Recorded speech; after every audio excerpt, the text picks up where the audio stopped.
Hello. Okay, before anyone yells at me, this is a picture of me in a gorilla mask. That that's a picture of me. That I don't have a picture of Bigfoot, so whatever. So today, I'm going over the Battle of Ape Canyon. It started in 1924. Fred Beck and a group of 4 men were gold prospecting in Ape Canyon, Mount St. Helens, Washington, in the Lewis River area, when they began to notice evidence of visitors around their cabin. Some very hard human like footprints were discovered, and they had been hearing notes and noises at night around the area. They claimed to have heard thumping noises that sound like chest thumping, and one said they had heard a strange high pitched whistling sound on one ridge above them, only to hear another whistle on the opposite ridge. When Beck and another one of the men went down to a nearby spring for water, they caught sight of a large ape-like creature staring at them from behind a large pine tree. It was said to be very dark brown in color, and they estimated it to be about 7 feet tall. It ducked behind the tree and then poked its head out to watch them again. One of the men raised his rifle and took a shot at the creature and believed he grazed its head.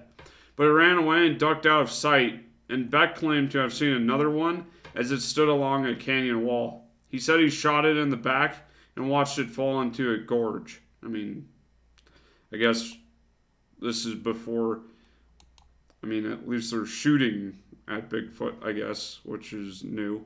Usually people just cower. The men may have thought the incident was over, but they nonetheless planned to leave the area the next morning just in case. So they hunkered down that night with their rifles at hand. As darkness fell and the men were tucked away inside their cabin, all was quiet.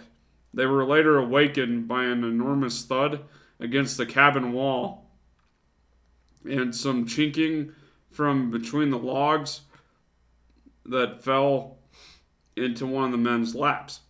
They all grabbed their rifles. A loud rustling was heard outside, along with the trampling of large, heavy feet, and one of the men peered from outside the cabin, and he caught sight of what he believed to be 3 creatures, but from the sounds they heard, they believed that there were many more. The creatures were pounding on the walls and the door of the cabin, and throwing rocks into the roof in an attempt to break it open. And frighteningly, one of the creatures stuck its arm through the hole where the chinking had fallen and attempted to grab an axe without success. So it's sentient? They're using tools, and it tried to grab an axe. That's new. Luckily for these men, they had built the cabin sturdily for winter, and it had no windows. The creatures were unable to break in. So 500 to 600 pound animals were not able to break into a log cabin. That makes sense. The attack continued through the long night with only short intervals of quiet because they got tired. And the men claimed they shot at them only when they were being attacked, and they stopped shooting when it got quiet, hoping the creatures would soon learn the shooting would stop when the attack stopped. After about 5 hours of being attacked in the cabin, the creatures finally gave up in the early morning hours, and at daylight the men finally went outside, only to find a strip of wood torn from between 2 logs of the cabin and numerous large footprints all around. They left the area quickly, leaving much of their equipment behind. Later, the men agreed not to tell the story to anyone, but one of the men leaked the story and the press got wind of it. Others began hunting around the area for the apes. It's called the Great Ape Hunt of 1924.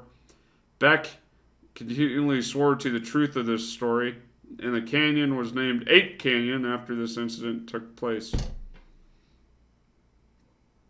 Okay.